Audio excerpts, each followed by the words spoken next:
Welcome to the fourth in our series of CEO lectures. I'm John Shattuck, the president and rector of Central European University, and it's my great privilege throughout this week to host 5 lectures by George Soros, held here in Budapest at the Hungarian Academy of Sciences under the auspices of European University. In his lecture today, Mr. Soros will build on the concept of open society that he outlined yesterday, and he will explore the conflict between capitalism and open society and between market values and social values. He will continue his challenge to market fundamentalism while presenting his ideas for protecting the public good. All the CEU lectures this week are being video conferenced to universities on several continents, creating an unprecedented global real-time audience of students. Today's lecture will include students from Fudan University in Shanghai, whom you will meet in a few moments, in addition to the invited guests and CEU students who are here in Budapest. Our moderator today is Mark Danner, an award-winning American journalist and commentator on foreign affairs, politics, and human rights. As he has in previous lectures, Mr. Soros will speak for approximately 50 minutes, following which Mr. Danner will offer his own brief commentary. Mr. Soros will then take questions, starting with 3 questions from Shanghai, from the students at Fudan University, and then further questions from all of you here in Budapest. Now, to deliver his 4th lecture, I'm delighted once again to introduce George Soros, whose extraordinary performance over the last 3 days provides the best possible introduction to what he will tell us this afternoon.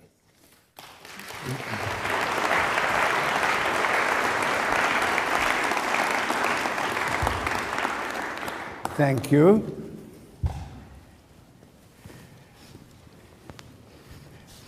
Today, I want to explore the conflict between capitalism and open society, market values, and social values. But I'm going to approach the subject indirectly by first introducing a phenomenon that has attracted my attention only recently, but has assumed such importance in my thinking that I am almost inclined to call it the 4th pillar of my conceptual framework. That phenomenon is the principal-agent problem. Agents are supposed to represent the interests of their principals, but in fact, they tend to put their own interests ahead of the interests of those whom they are supposed to represent. That's the agency problem. It's been extensively analyzed by economists, but they look at it exclusively in terms of contracts and incentives, and they largely disregard questions of ethics and values.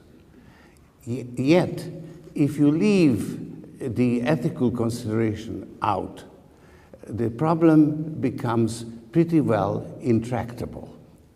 Values like honesty and integrity lose their grip on people's behavior, and people become increasingly motivated by economic incentives. By claiming to be value-free, market fundamentalism has actually undermined moral values. Markets are supposed to be guided by an invisible hand. That's what makes them so efficient. Participants need to exercise no moral judgments in reaching their buy and sell decisions because their actions are not supposed to have any visible effect on the market prices. In truth, the rules governing financial markets are decided by the visible hand of politicians. And in a representative democracy, politicians run into an agency problem. Thus, the agency problem poses grave difficulties both for representative democracy and the market economy, which can't be resolved without an appeal to moral principles. That's how the agency problem has gained such prominence in my thinking. First, I'll analyze the agency problem, and then I will deal with the conflict between capitalism and open society. Let me start at the beginning. I first encountered the agency problem in connection with the so-called resource curse. By resource curse, I mean that countries that are rich in natural resources are often cursed by corrupt or repressive governments, insurrections, civil wars, so that the people are even poorer and lead more miserable lives than in countries that are less well endowed by nature. Think of the Congo, Sudan, Sierra Leone, and Liberia. One of the non-governmental organizations I support, Global Witness, proposed a campaign based on the slogan, "Publish what you pay." The idea was to get oil companies and mining companies to disclose the payments they make to various governments. The amounts could then be added up, and the governments could be held responsible by the people for the monies they received. The campaign was launched in 2002, and it has had an interesting history. The idea itself turned out to be a fertile fallacy, because while public opinion could put enough pressure on the big oil companies, fly-by-night operators and companies domiciled in non-democratic states were less susceptible. So the amounts could not be added up.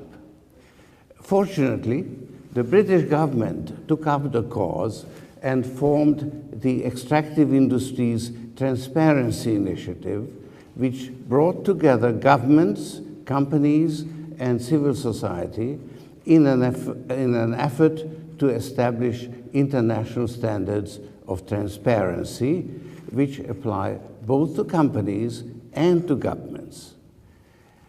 In those countries that subscribed to the Transparency Initiative, the governments undertook to publish the amounts they received.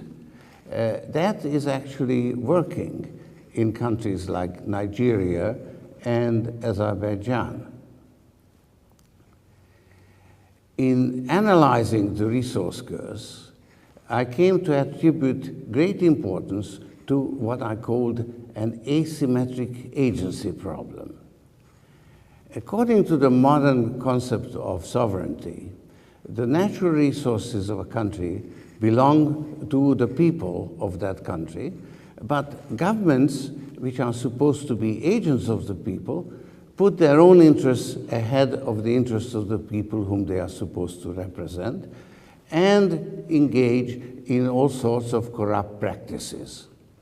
On the opposite side, the managements of the international oil and mining companies represent the interests of the companies all too well.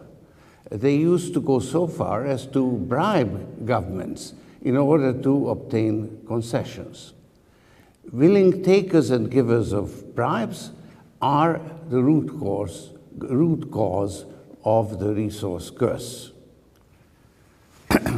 Once I became aware of the agency problem, I discovered it everywhere. Communism failed because of the agency problem. Karl Marx's proposition, from everybody according to their ability and to everybody according to their needs, was a very attractive idea, but the communist rulers put their own interests ahead of the interests of the people.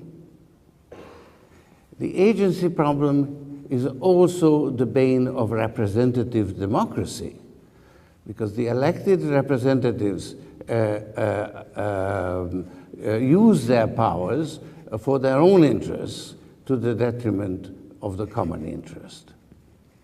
And in the recent financial crisis, the agency problem proved to be the undoing of the financial system.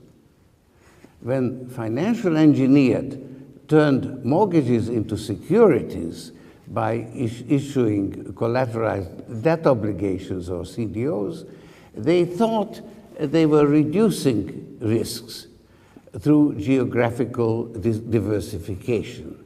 In reality, they were introducing a new risk by separating the interests of the agents who created and distributed the synthetic instruments from the interests of the owners of those securities.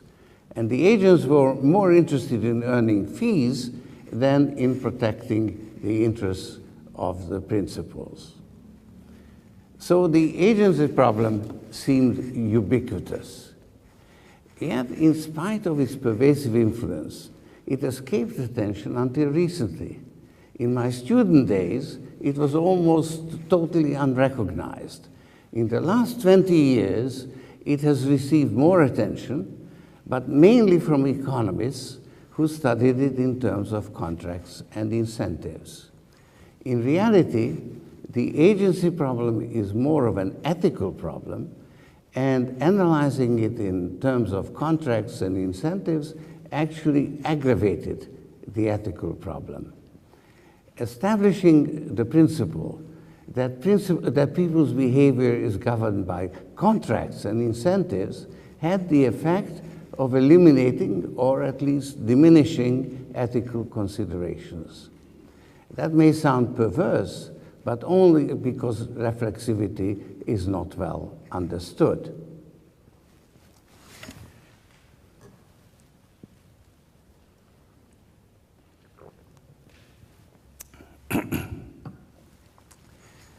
Values are less closely governed by an objective reality than cognitive notions.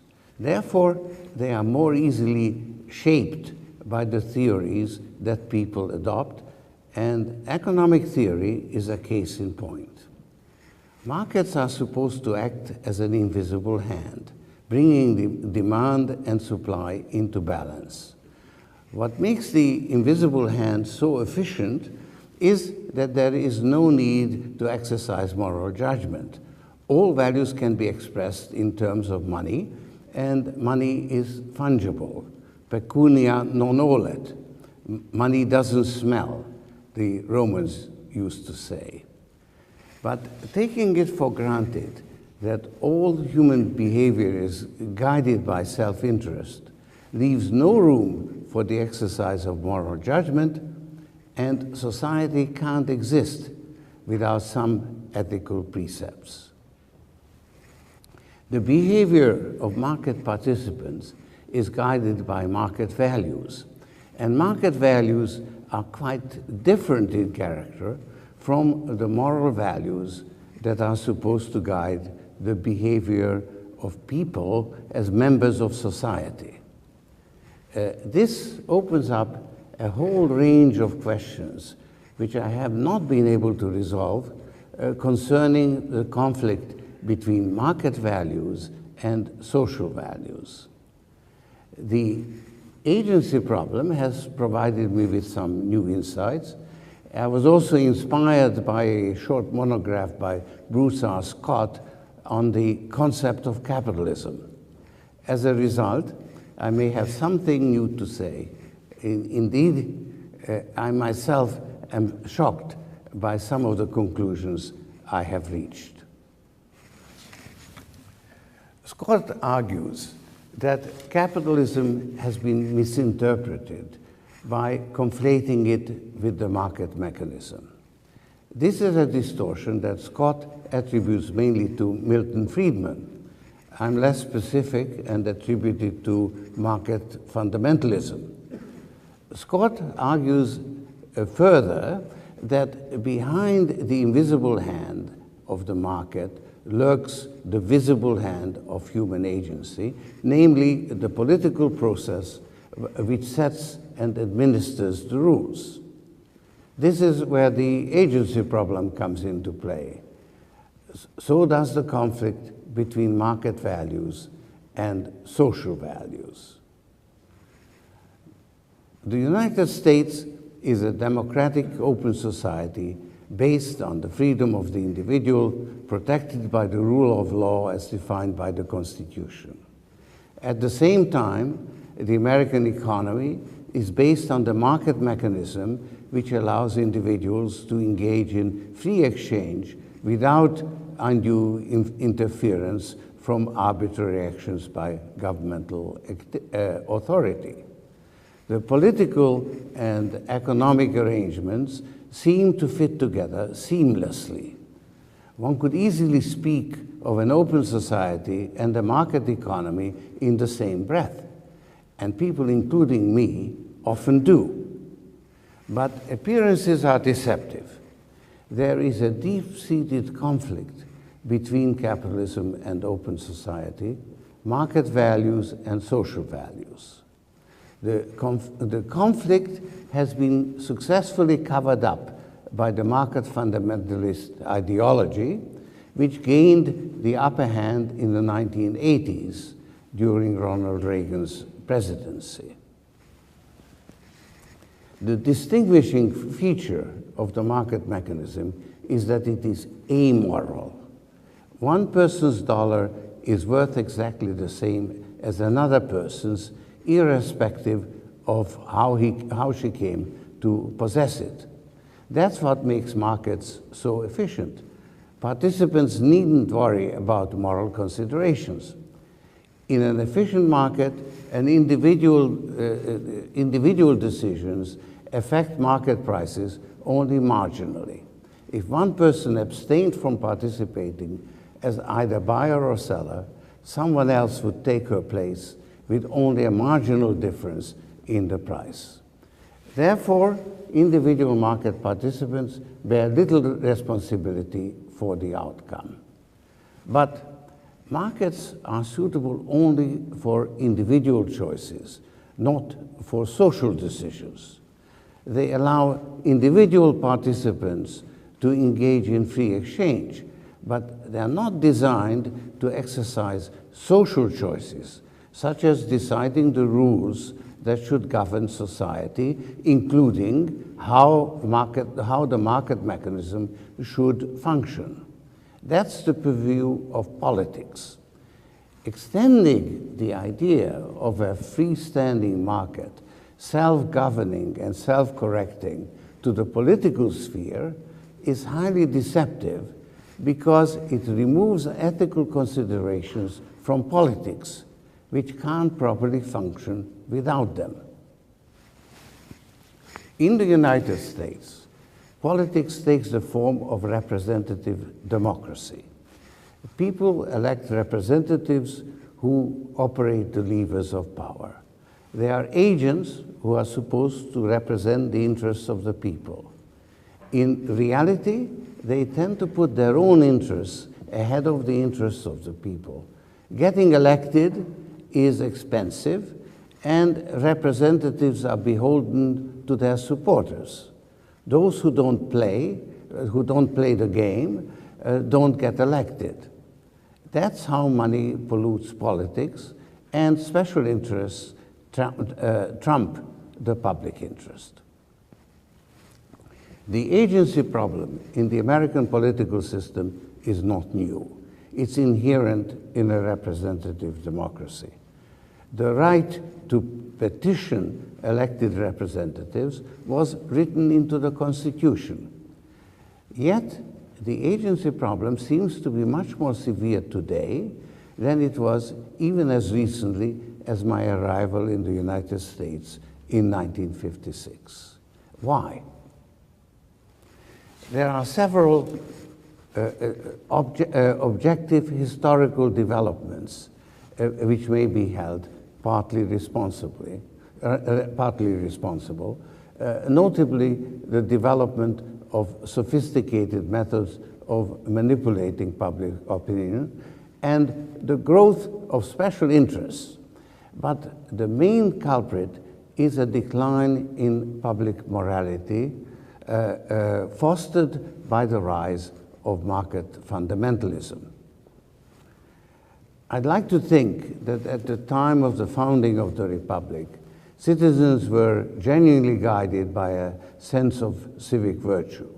Fortunately, the founding fathers didn't put much faith in that and built the Constitution on the division of powers. They created checks and balances between competing interests. That's why the Constitution holds up so well in spite of the decline in morality. Even when I first arrived in 1956, people professed to be guided by intrinsic values like honesty and integrity. It may have been hypocritical with all kinds of vices clandestinely practiced, but still, it was very different from today's public life, where the blatant pursuit of self-interest is openly admitted and people are admired for being successful, irrespective of how they achieved it. I don't want to be misunderstood. Painting too rosy a picture of the past is characteristic of people of a certain age. And I don't want to fall into such an obvious trap. I don't claim that politicians were more honest and society more just in 1956. America has made great progress since then in transparency, accountability, and social equality.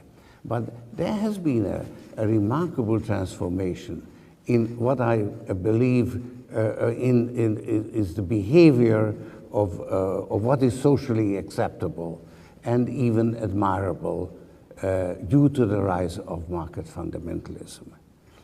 I describe it as a decline in public morality in a very special sense by contrasting it with the amorality of market values. I define market fundamentalism as the undue extension of market values to other spheres of social life, notably politics. Economic theory claims that in conditions of general equilibrium, the invisible hand assures the optimum allocation of resources. This means that people pursuing their self-interest are indirectly also serving the public interest. It gives self-interest and the profit motive a moral imprimatur, which allows them to replace virtues like honesty, integrity, and concern for others. The argument is invalid on several counts. First, financial markets don't tend towards equilibrium. General equilibrium theory reached its conclusion by taking the conditions of supply and demand as independently given. The invisible hand of the market then brings supply and demand into equilibrium. This approach ignores the reflexive feedback loops between market prices and the underlying conditions of supply and demand. It also ignores the visible hand of the political process, which lies hidden behind the market mechanism. Second, the general equilibrium theory takes the initial allocation of resources as given. This rules out any consideration of social justice. Most importantly, the theory assumes that people know what their self-interest is and how best to pursue it. In reality, there is a significant gap between what people think and what the facts are. Nevertheless, market fundamentalism has emerged triumphant. How could that happen? One reason is that the main policy implication of market fundamentalism, that government interference in the economy should be kept to a minimum, is not as unsound as the arguments employed to justify it. The market mechanism may be flawed, but the political process is even more so.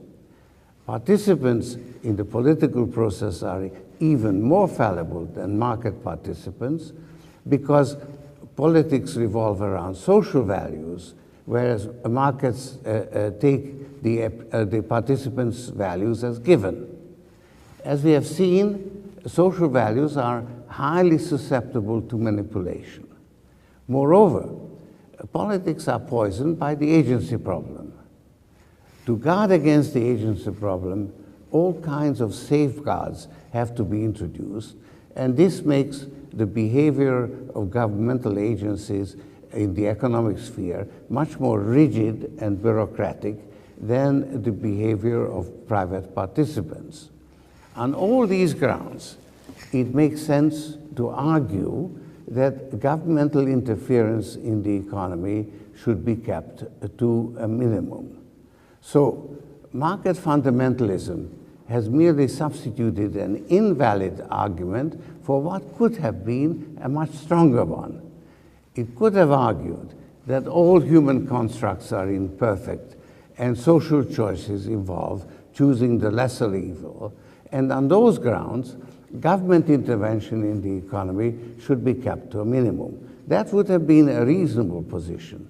Instead, it claimed that the failures of government intervention proved that the free markets are perfect, and that's simply bad logic. I want to make myself quite clear. I condemn market fundamentalism as a false and dangerous doctrine, but I'm in favor of keeping government intervention and regulations to a minimum for other and better reasons. By far the most powerful force working in favor of market fundamentalism is that it serves the self-interests of the owners and managers of capital. The distribution of wealth is taken as given, and the pursuit of self-interest is found to serve the common interest. What more could those who are in control of capital ask for? They constitute a wealthy and powerful group, well-positioned to promote market fundamentalism, not only by cognitive argument, but by the active manipulation of public opinion. Market fundamentalism endows the market mechanism, which is amoral by nature, with a moral character, and turns the pursuit of self-interest into a civic virtue similar to the pursuit of truth. It has prevailed by the force of manipulation, not by the force of reason. It's supported by a powerful and well-financed propaganda machine which distorts the public's understanding of its own self-interests.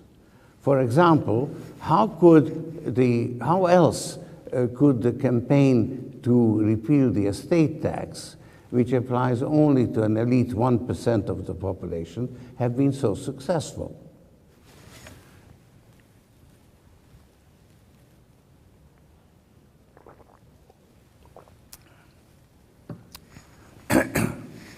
There are, of course, competing forces in the political arena that use similar methods of manipulation, but they tend to be less well financed because they can't draw on the self-interest of the wealthiest and most powerful segment of the population.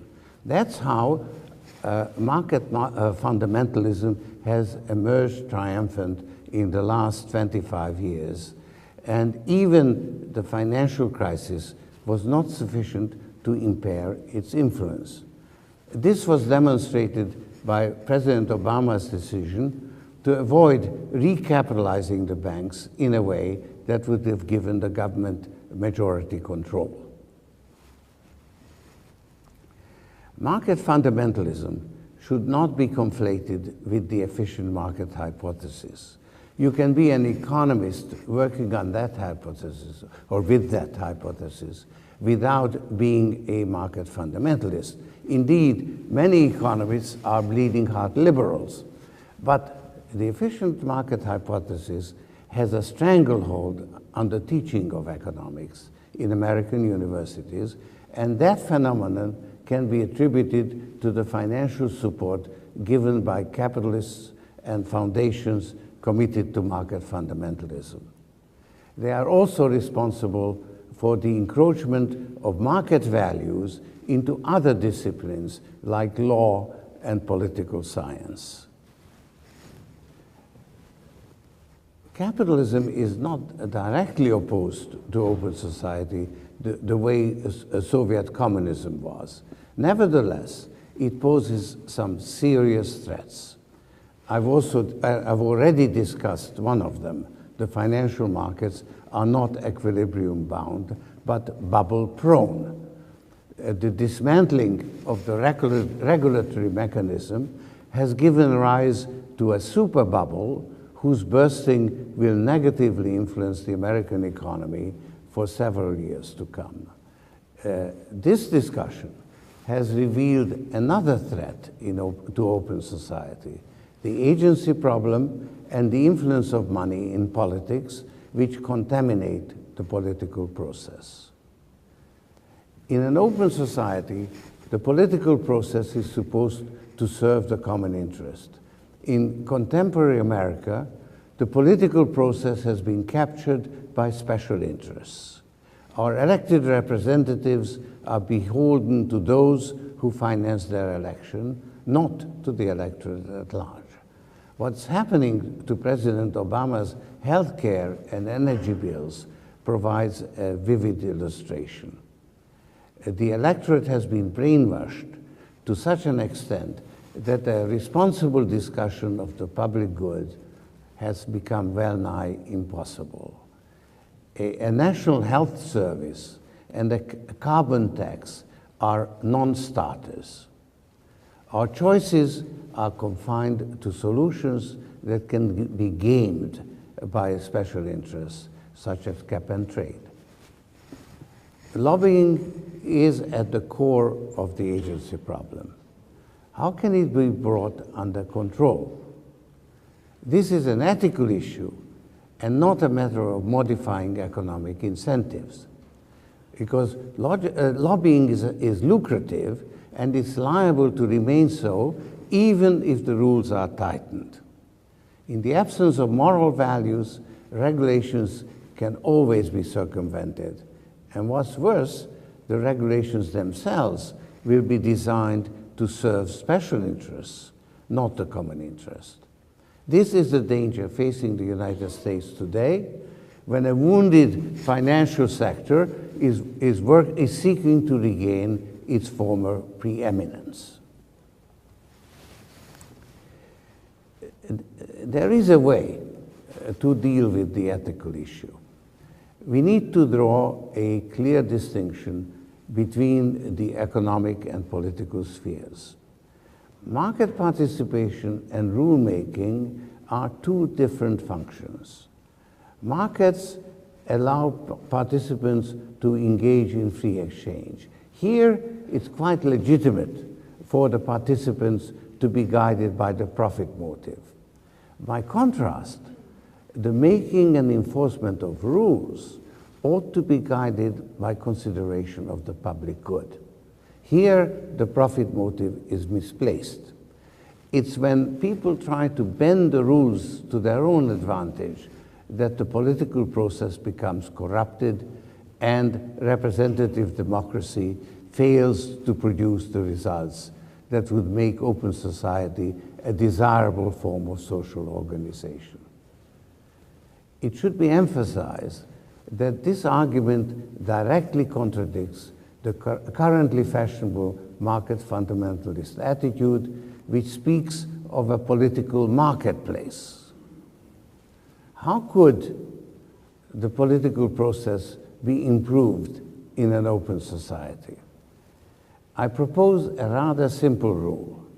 People should separate their role as market participants from their role as political participants.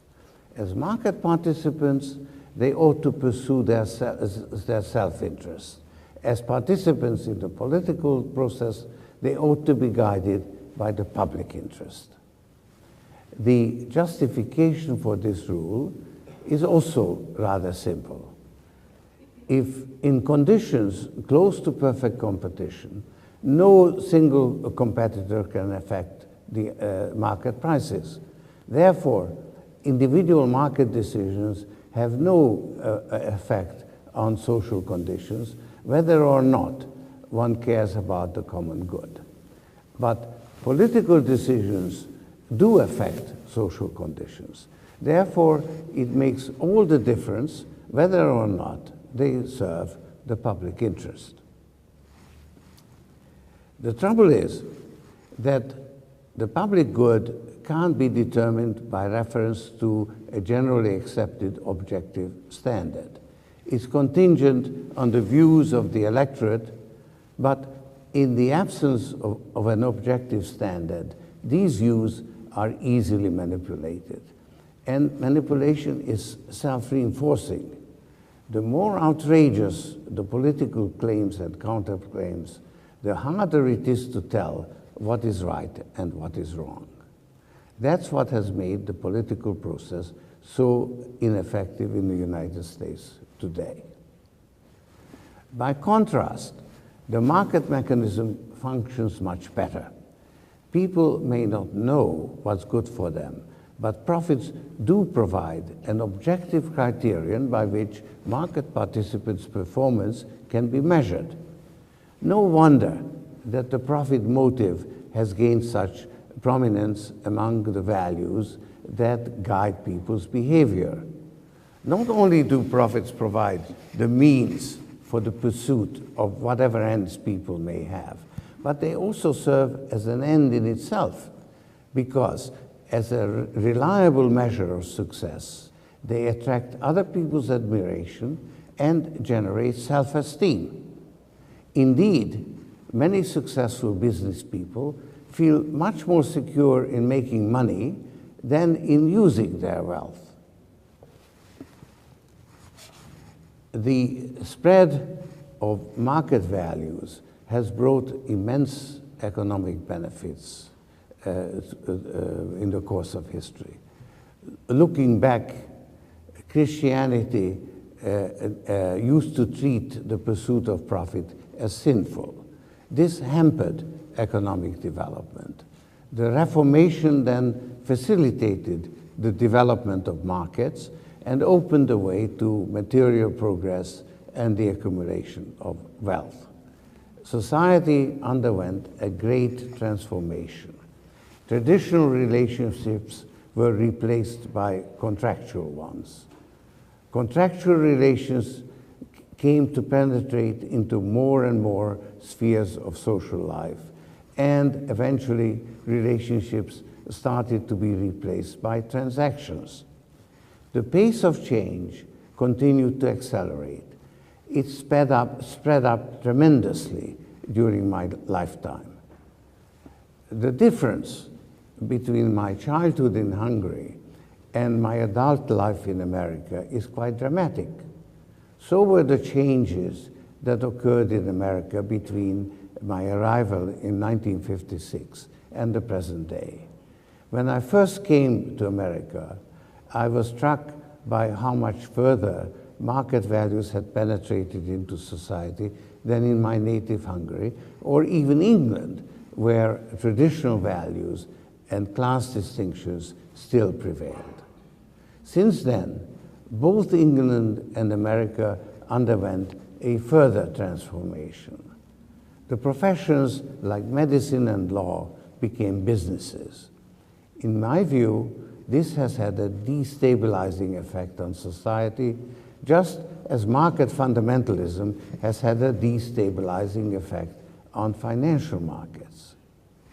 Now, exactly what level of stability is socially desirable is, of course, a matter of opinion. What is the proper role of the profit motive in the professions, such as law and medicine and the media, is similarly open to debate. But there can be no question that the profit motive has had a nefarious influence in the political sphere because it has aggravated the agency problem. Now, how can the agency problem be minimized? It's too much to expect those who have a vital special interest at stake not to lobby Congress. The tobacco industry is bound to oppose legislation against cigarettes, and the insurance industry will be against a single-payer healthcare system. But those who don't have a vital interest at stake ought to give precedence to the public interest over their narrow self-interest. They needn't be bothered by the so-called free rider problem, namely that others who act more selfishly would also benefit from their unselfish behavior, because the objective of the exercise is to benefit the public. To sum up, yesterday I argued that the cognitive function ought to be given precedence over the manipulative function. Today I argue that while the profit motive is perfectly justified within the existing rules, when it comes to making the rules, the public interest ought to be given precedence over personal interests. I firmly believe that if a minority of the electorate met those two requirements, representative democracy would function better. Now, I realize that this is perhaps a politically incorrect, elitist point of view, because I attribute great importance to an elite that is devoted to the pursuit of truth and devoted to the public interest. But I firmly believe that that is what we need for an open society to flourish and actually even to survive. Now, I'd like to end on a personal note. I have practiced what I preach. As a hedge fund manager, I have played by the rules and tried to maximize my profits. As a citizen, I try to improve the rules, even if the reforms go against my personal interests. For instance, I support the regulation of hedge funds, along with other financial institutions. I firmly believe that if more people followed this precept, our political system would function much better. I also believe that foundations like mine can play an important role exactly because so few people follow that precept. In the Open Society Institute, we have made it our business to protect the public interest against the encroachments of private interests. We are also supporting civil society in holding governments accountable.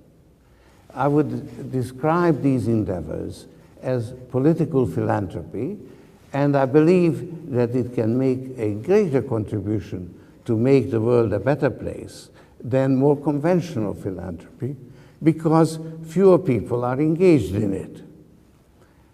I'm in a privileged position. I'm more independent than most people because I don't depend on clients or customers, and I feel under a moral obligation to put my privileged position to good use. I'm, of course, greatly outgunned by special interests, but at least I have the satisfaction that my money has greater scarcity value. The trouble is that special interests also seek to disguise themselves as protectors of the public interest. And it takes a discerning eye to discriminate between the genuine and the phony, especially as both sides are forced to resort to similar methods of persuasion and manipulation. In the absence of objective criteria, one can only reach a judgment by a process of trial and error. People of good intentions engaged on one side of the debate often find it difficult to believe that there are people on the other side with equally good intentions. The best way to find out is by taking their claims at face value and engaging them on the substance of their argument. This has the beneficial effect of giving the cognitive function precedence in the political debate. Only if they fail to respond in kind should they be dismissed and subsequently ignored. There are people like that in every country. Unfortunately, in the United States, they are not ignored. They have become very influential.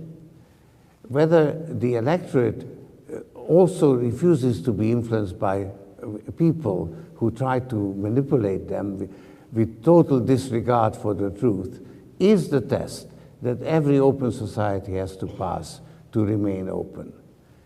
Given the success of Orwellian propaganda, America is not doing very well in this regard. The political process, which has served America well for 2 centuries, seems to have deteriorated. We used to have 2 parties competing for the middle, but the middle ground has shrunk, and politics have become increasingly polarized. President Obama has done his level best to reverse the trend. He has tried to be the great uniter, but to no avail. In the end, how a democracy functions depends on the people who live in it. I believe that if more people separated their role as political participants from their role as market participants, American democracy would function much better. It's up to each individual. That's what I have done, and even a small minority could be helpful in rebuilding the vanishing middle ground. Thank you.